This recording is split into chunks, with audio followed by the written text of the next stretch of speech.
देख रहे हैं ओपन चैलेंज और आज बात होने वाली है तस्लीमा नसरीन की। 19 साल के बाद तस्लीमा नसरीन लौट रही हैं उस जमीन पर जहां पर वो पली बढ़ी, जहां पर उन्होंने लेखनी सीखी। एक किताब उन्होंने लिखी थी लज्जा। उस किताब के लिखे जाने के बाद वो बांग्लादेश में बैन हो गई, निर्वासित होकर भारत आई, अमेरिका और यूरोप में रही, लेकिन फिर से 19 साल बाद वो कोलकाता की जमीन पर लौट रही हैं। कब लौट रही हैं? जब वहां पर बीजेपी की सरकार है। जब लेफ्ट की सरकार थी तब उन पर बैन लगा, उसके बाद ममता बनर्जी की सरकार आई, उन्हें लगा कि ये बैन हट जाएगा, वो फिर से अपनी जमीन पर लौटेंगी, लेकिन ये जो बैन था मुसलसल लगातार उनके ऊपर लगा रहा। अब वो लौटी हैं, वहां बीजेपी की सरकार है।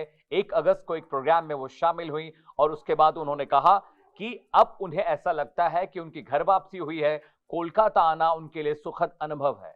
लेकिन कहा जाता है जहां तस्लीमा है वहां विवाद है। तस्लीमा कोलकाता पहुंची, मंदिर मस्जिद को लेकर बयान दिया, इस्लाम को लेकर बयान दिया। उनकी किताब लज्जा में कहानी का प्रारूप यह था कि जब बाबरी गिराई गई, बाबरी मस्जिद के विध्वंस के बाद उन्होंने बताया कि बांग्लादेश में किस तरह से हिंदू अल्पसंख्यकों पर अत्याचार और जाति होती रही। उनकी इस किताब के आने के बाद कोहराम मच गया, फतवे जारी हुए, फांसी की सजा का ऐलान कर दिया गया।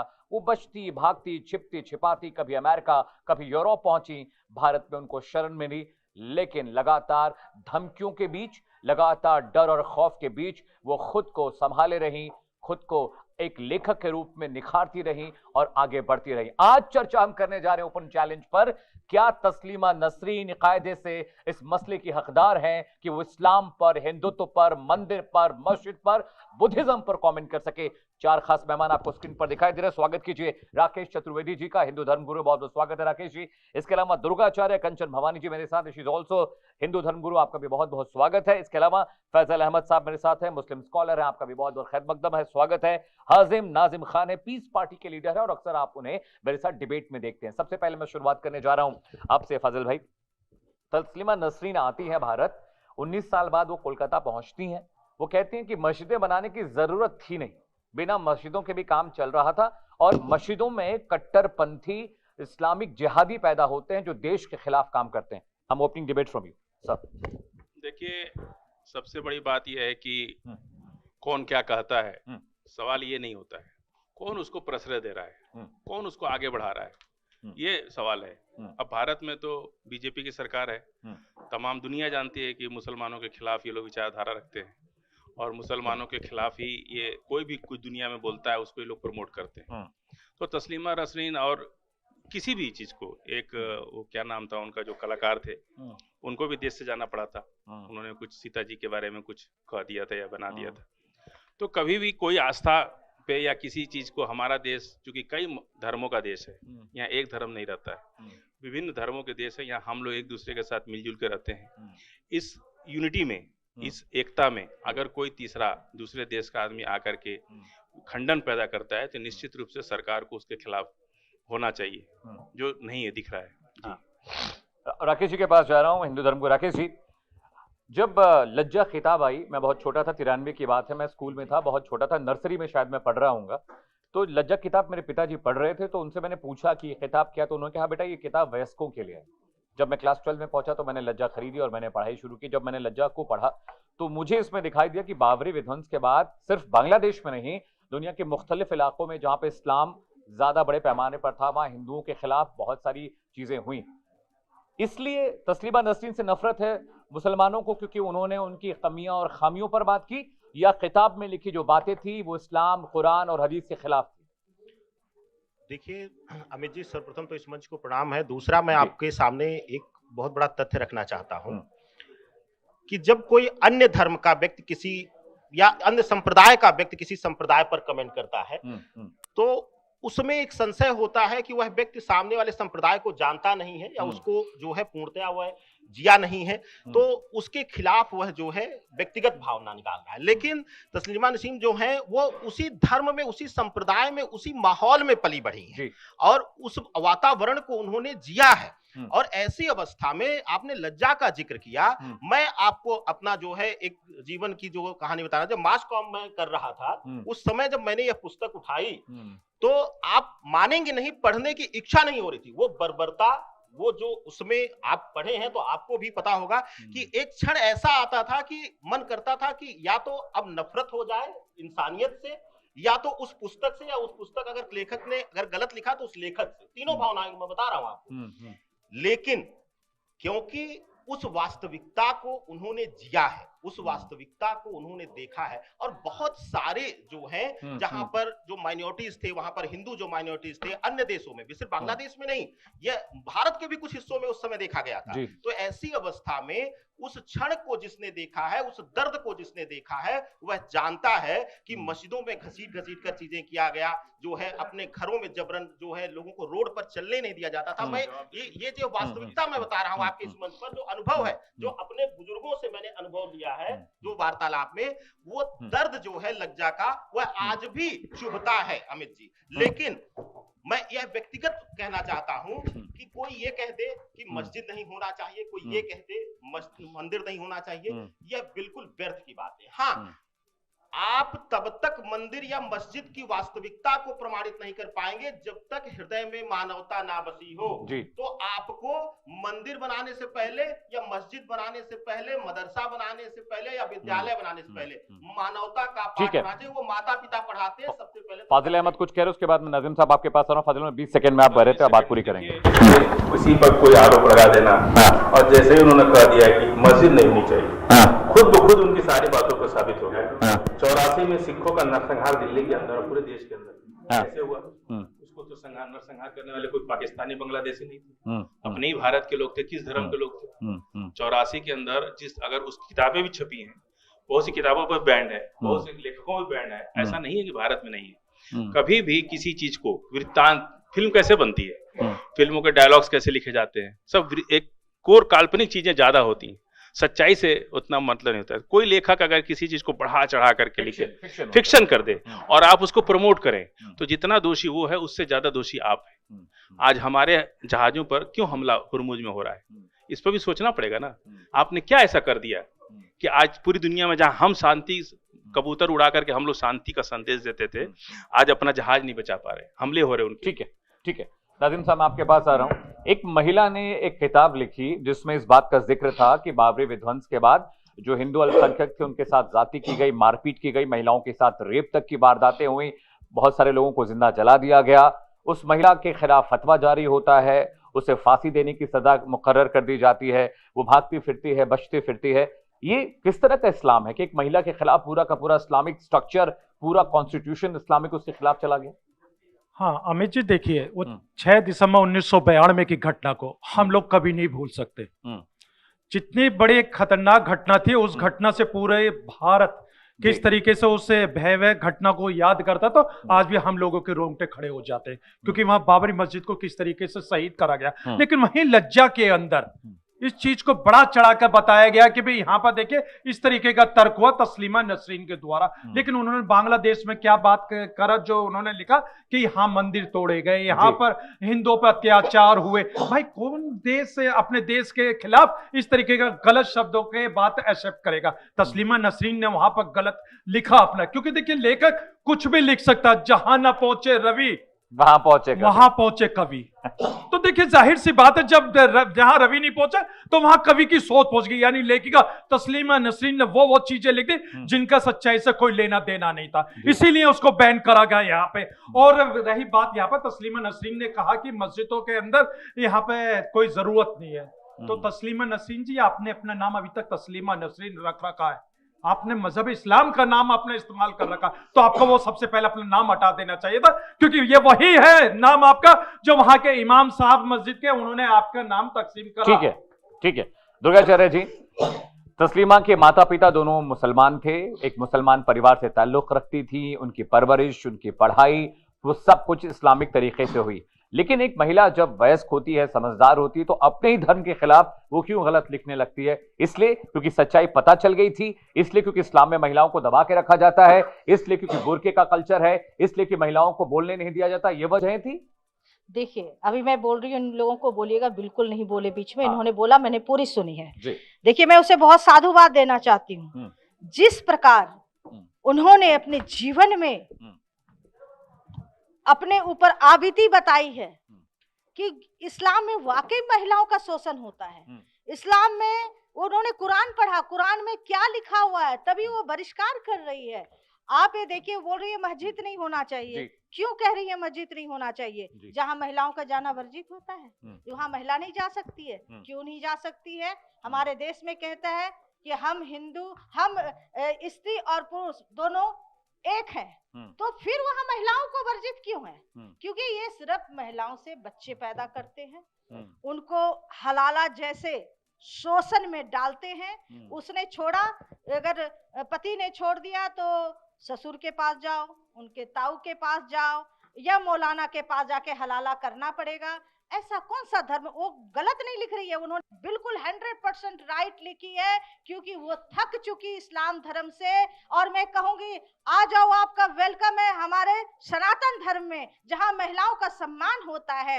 और यहाँ तो महिलाओं का सम्मान नहीं होता। ऐसे कई ऐसी महिलाएं हैं इस्लाम धर्म में जो कि वो हिंदू धर्म को मानती हैं, और वो कई, अभी देखिएगा, एक नाम भूल रही हूँ, कांवर लेके भी अभी चलने वाली है। ऐसे कितने, उनको मालूम है, इनकी महिलाओं को पता चल गया है कि किस तरह से इनके धर्म में महिलाओं का शोषण होता है। दूसरी बात, आप ये देखिए, सिर्फ तस्लीम ही नहीं है कि जो आवाज उठाई है, बेनेजुला में कुरान के बारे में उनको पता चल गया, इस्लाम के बारे में पता चल गया, ये नकली धर्म है। इसी तरह से धर्म को लेकर कुरान भी उन्होंने जला दी थी। क्या किसी इस्लामी लोग की आवाज उठाई? नहीं उठाया इस्लाम में। और मस्जिद जला दी गई थी। ये तो बोल रही है कि जवाब ले लेते हैं, ज्यादा वक्त नहीं मेरे पास। मस्जिद नहीं होना चाहिए। ममता बनर्जी इनका जवाब दीजिए। राकेश जी, मैं आपके पास आ रहा हूँ। देखिए, कंचन गिरी जी इतना ना बोल चुकी हैं कि अब इनका जवाब दे देते हम भी थक गए। अच्छा। ये 1950 बाबा साहब के संविधान के बाद ये यहाँ प्रवचन कर सकती। अगर 50 से पहले पैदा होती तो पति की सेवा पुत्र के साथ या घर की रखते। इनको वेद पढ़ने का, उच्चारण करने का अधिकार इनके सनातन धर्म में रानी को नहीं सुना अब सुन लीजिए। और हमारे यहाँ के बारे में नहीं जानते जो लड़ाइयाँ हुई, इतिहास पढ़िए, उसमें सरदार भी औरतें रही। लड़ाइयों में सरदार भी औरतें रही। क्या बात करती है? पढ़ाई में हमारे यहाँ आलिम फाजिल आज भी होती, तब भी होती थी। समझ रहे आप? और अब उस पर तो हम कुरान पे बात करें तो बहुत लंबा हो जाएगा। सच को आज क्या दिखाना, और इनके भी धर्म पर हम कोई उंगली नहीं उठा रहे। वेद का उच्चारण सुनना, महिला जब रहे तो वेद मत पढ़ो। ब्राह्मण महिला की बात कर रहे हैं, दलित की बात नहीं कर रहे। तो ये सब कहना कोई बात नहीं, जिसको जो अच्छा लगता है करे। तस्लीमा नसरीन, भारत में भी कई तस्लीमा नसरीन है, वो तो विदेशी है, मान लीजिए बांग्लादेशी, वो तो बांग्लादेशी है। यहाँ भारत में भी आरएसएस और बीजेपी ने कई तस्लीमा नसरीन पैदा कर रखा है। हम लोग इन्ना लहा मिनस साबरीन, हमारी कुरान कहती है सब्र करो, सब्र करने वाले के साथ अल्लाह है। अल्लाह की लाठी में आवाज नहीं है, ये भी कहा अल्लाह ने। एक बहुत बड़े चैनल के मालिक और विश्वविख्यात है वो मुसलमान विरोधी, मैं उनके साथ डिबेट कर रहा था, तो हमने उनसे यही कहा, आप जब इस्लाम और मुसलमान को कुछ कहते हैं तो हमको बुरा नहीं लगता है। कहें क्यों? इसलिए कि इस्लाम और मुसलमान को आगे ही वही लोगों ने बढ़ाया है जो पहले इस्लाम के विरोधी थे, बाद में इतने बड़े कट्टर समर्थक बन गए कि दुनिया में उन्होंने इस्लाम को फैलाया। इसलिए जो है, हमको किसी इनसे कभी हो सकता है ये भी मुसलमान बन जाए। बीजेपी ने और आरएसएस ने बहुत सारी तस्लीमा बनाई भारत में। अमित जी पहले तो मैं जो है फाजिल अहमद साहब का एक जवाब देना चाहता हूँ। इन्होंने कहा अल्लाह की लाठी में आवाज नहीं होती, और अभी इन्होंने कहा अल्लाह के पास कुछ सस्ती है, तो इसका मतलब शिव का वो त्रिशूल रहा होगा, क्योंकि अस्तित्व तो शिव का ही, सनातन का है। दूसरी चीज आपको बता दें, आप बार बार आप लोग पार्टियों की राजनीति की बात करना शुरू करते हैं। आप लोग जो है, जो कुरीतियां हैं, जो बुराइयां हैं, उन पर बोलने की हिम्मत नहीं कर पाते हैं। उसका कारण है, हम मान सकते हैं भारत में जो है बीजेपी की सरकार है, 1% मान लीजिए कि हो सकता है वो विरोधी हो, लेकिन क्या पूरे विश्व में बीजेपी या मोदी ही सरकार चला रहे हैं? ये प्रासंगिक है सोचना ना। और पूरे विश्व में यही हालत है। और छोड़ दीजिए लज्जा को, छोड़ दीजिए तस्लीमा नसीम को, 1 साल पहले की स्थिति बांग्लादेश में देख लीजिए, क्या स्थिति हुई थी। ये युवा हैं, इन्होंने तो सोशल मीडिया पर, चैनलों पर स्थिति देखा, और मेरे पास सैकड़ों चैट हैं। मेरे पास बांग्लादेश में जो हिंदू हैं, जो मेरे ज्योतिष के माध्यम से, व्याकरण के माध्यम से क्लाइंट है, उनको डर लगता था गेट खोलने में। अगर कोई सामान आता था तो उसको भी वो डर करके खोलते थे, या उन्होंने कटवा करके विंडो बनवा रखा था, गेट खोलने पर उनको डर लगता था। तो ये कोई लज्जा की बात तो दूर छोड़ दीजिए, और उसके बाद की कहानी देखिए। जब हम आज टेक्नोलॉजी में आ गए, जब हम कह रहे हैं इंडिया में भी होता है, इंडिया में भी होता है, इंडिया में भी डरते हैं, इंडिया में भी होता है, इंडिया में भी होता है। घरों को लोग ताला लगा करके भाग रहे हैं, घरों को लोग, मस्जिदों से लोग ताला भगवान नहीं मिर्च खोलता फेंकते है, हैं, तलवारें सुन लेकर लीजिए। निकलते हैं। अरे सुनिए जो ना, रामनवमी का वो कह रहे हैं जुलूस मस्जिदों से निकाला लोग जाता है। तलवारें लेकर निकलते हैं। रामनवमी का साइकिल गायब जुलूस हो नहीं जा निकालने रही है। दिया वो कह जाता रहे है हैं कि भाई। तलवार मोटर लेकर खोलने जा रहे निकलते हैं लोग। मोटर खुल जा रहा है, कह रहे हैं साइकिल गायब तलवार- हो जा रही, कह रहे हैं कार गायब हो मस्जिदों जा से रही, तलवारें आदमी- निकलती हैं। और भारत तो एक ऐसा देश है हमारा, हाँ। सुन लीजिए, यहाँ तो आदमी गायब हो जा रहा है, औरतें लड़कियां गायब हो जा रही हैं। वो कह रहे हैं सवाल इस मस्जिदों से बात का तलवारें है, निकल नहीं, रही मेरी हैं। बात समझिए, एक दूसरे के ऊपर आरोप लगाने से अच्छा है हम लोगों को अपने संविधान को मजबूत करना चाहिए, ताकि इस तरह की क्या घटनाएं ना आप हो सके। संविधान मानते हैं? नहीं बिल्कुल, मानते। अरे, खाली हम तो बोलने का संविधान- है कि हम संविधान को बिल्कुल मानते संविधान हैं। नहीं मानते और तो हम यहाँ जब खड़े होते क्या? ट्रिपल तलाक फिर बना पार्लियामेंट है, ने उसके वंदे खिलाफ मातरम आगे बोलकर अगर हम वंदे नहीं मातरम मानते, नहीं वो भी तो बोलेंगे। तो वंदे संविधान मातरम पर बन गया। एतराज क्यों है? वो भी तो कॉन्स्टिट्यूशन में लिखा हुआ है। सर संविधान ने हमको एतराज करने का अधिकार दिया है, अच्छा, उसके उसी लिए आप वंदे संविधान ने मातरम नहीं हमको एतराज बोलेंगे, करने रहेंगे। का लेकिन अब जगह तो बिल दिया पास है। हो गया है, सजा है वंदे नहीं, नहीं, मातरम नहीं अब- बोलने पे, जुर्माना है अब तो। देखिए हमको जुर्माना है चाहे जो भी है, ये लोग जनगण मन पे जुर्माना नहीं करते, सजा इसलिए कि वो जनगण मन नहीं बोलते हैं ना, जनगण मन पे सजा होनी चाहिए ना।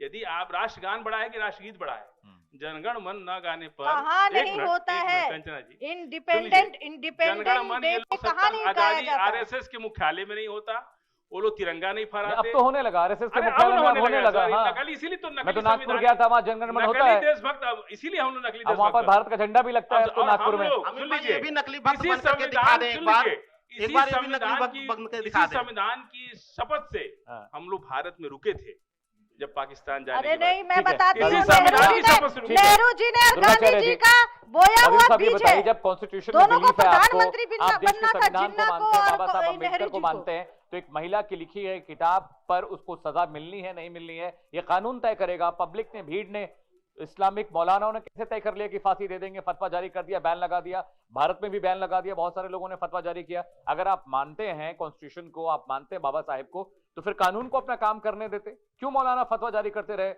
तस्लीमा के खिलाफ? हाँ अमित जी, देखिए इसमें कोई शक की बात नहीं है। हम लोग अपने भारत के संविधान से बेइंतहा मोहब्बत करते हैं और भारत के संविधान के अनुसार ही पूरा हमारा मुल्क चलता है। रही बात यहाँ पर सबको अपने इतिहास दर्ज कराने का अधिकार है। रही बात यहाँ पर फतवे की, फतवों से कभी मुल्क नहीं चलता। मुल्क मेरे चलता है सिर्फ और सिर्फ संविधान से। और रही बात यहाँ पर, दो बातें आपके यहाँ पर आई थी, यहाँ मदरसों को, मस्जिदों को लेकर भी बात आई थी और महिलाओं की सुरक्षा को लेकर भी बात आई थी। तो फिर मैं कठुआ कांड को भूल जाऊं क्या? एक आसिफा 8 साल की बच्ची, वहां पर किस तरीके के साथ उसके साथ जघन्य अपराध हुआ, हाजी नाजिम खान नहीं भूल सकता कठुआ की घटना को।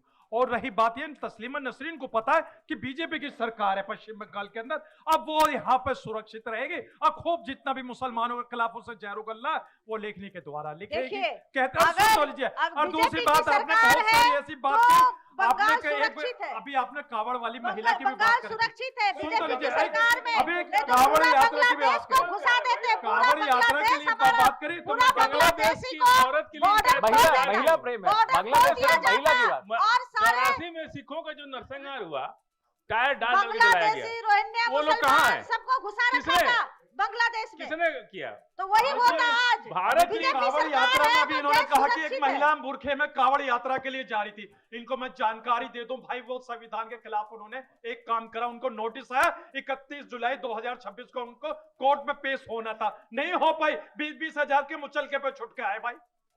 उनकी पैरवी ये लोग करते हैं जो मेरे देश के संविधान और भारत के कानून की धज्जियां उड़ाने के बाद। राकेश जी, मुझे आपत्ति है कि वो राकेश जी, ठीक है राकेश जी, हाजी नाजिम भाई राकेश जी। बहुत अच्छी बात करते हो। हर शुरुआत शब्द इनका संविधान से होता है, लेकिन संविधान की एक बात नहीं माननी होती है। अब आपको एक एक करके बता दो, हाजी नाजिम साहब उसके बाद जवाब दीजिएगा।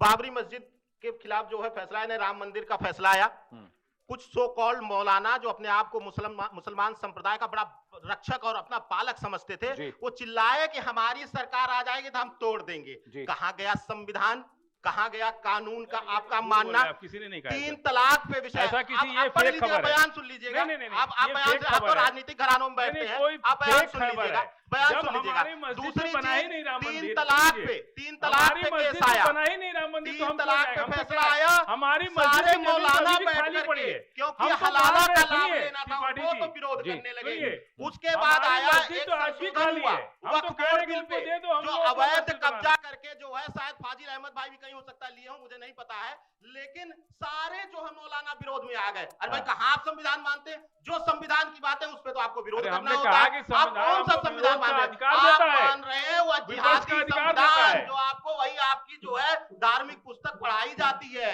वही जो मदरसों में पढ़ाई जाती है, वही जिस मस्जिद की बंद करने की बात तस्लीमा नसीम कर रही है उसकी। और दूसरी बात पूर्णता दे दूंगा आपको अमित जी, हमारे संप्रदाय में, हमारे धर्म में किसी को धर्म का बोध हो जाता है वो सब कुछ त्याग करके वैराग्य को ले लेता है।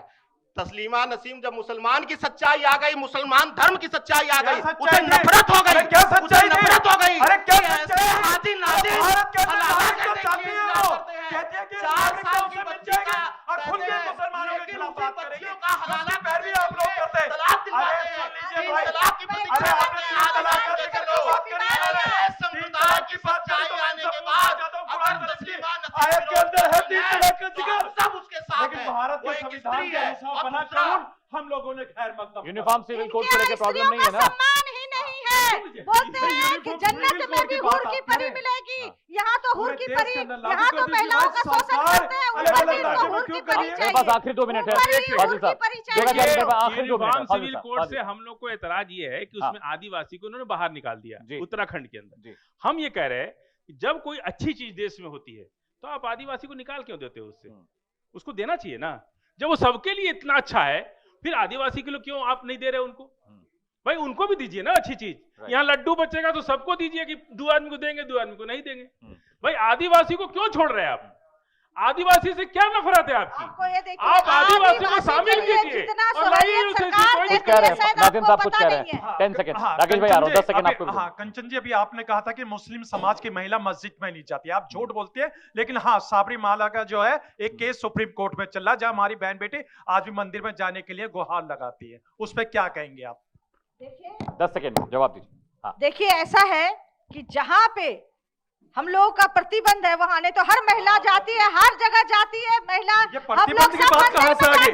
मैं प्रतिबंध की बात कहाँ से आ गई? भाई देखिए, जब देखिए, ज्यादा expose भीड़ हो हो जाते हैं ये जाती लोग। है तो वहाँ भाग गए, कोई भाग नहीं गए। जाता। हो जाते हैं ये लोग प्रतिबंध वहाँ ऐसे। पुरुष को भी यार, है, expose महिला हो को गई भी है है। आप। सिर्फ expose हो पुजारी गई को, है। पुजारी पूरे को देश में। लेकिन हर मंदिर में तो बैन नहीं है जाने नाजिम, का हर मंदिर में तो बैन नहीं। पुजारी जाते हैं मैं कहता हूँ मस्जिद में हमारी मुस्लिम महिलाएं जाती है नमाज पढ़ने के लिए। प्रतिबंध हाजी नाजिम खान ने हज करा, वहाँ मस्जिद में देखते हैं आप, वहाँ महिलाएं नमाज पढ़ रही है, वहाँ पुरुष नमाज पढ़ रहे हैं। इनको यही नहीं ठीक है पता। राकेश जी, लास्ट 10 सेकंड है, हम क्लोज करें शो, बस 10 सेकंड लास्ट अभी राकेश जी। सर्वप्रथम तो ये कि तस्लीमा नसीम हो या कोई भी हो, अगर किसी भी संप्रदाय में, किसी धर्म में जो है कुरीतियां हैं, उसकी आवाज वो उठा रही है, तो उसको हर उस व्यक्ति को, हर एक सदस्य को, हर एक मानव को उसका समर्थन करना चाहिए। ऑलराइट राकेश जी, बहुत शुक्रिया तमाम मेहमानों का। देखिए, ओपन चैलेंज में जिस मुद्दे पर हम बात कर रहे थे उसका निष्कर्ष भले न निकला हो, लेकिन महिला सशक्तिकरण और महिलाओं को बेहतर जीवन देना हम सबका कर्तव्य है। ओपन चैलेंज में आज के लिए फिलहाल इतना ही। रुक रहे छोटे से ब्रेक के लिए, लेकिन इंडिया न्यूज पर खबरों का सिलसिला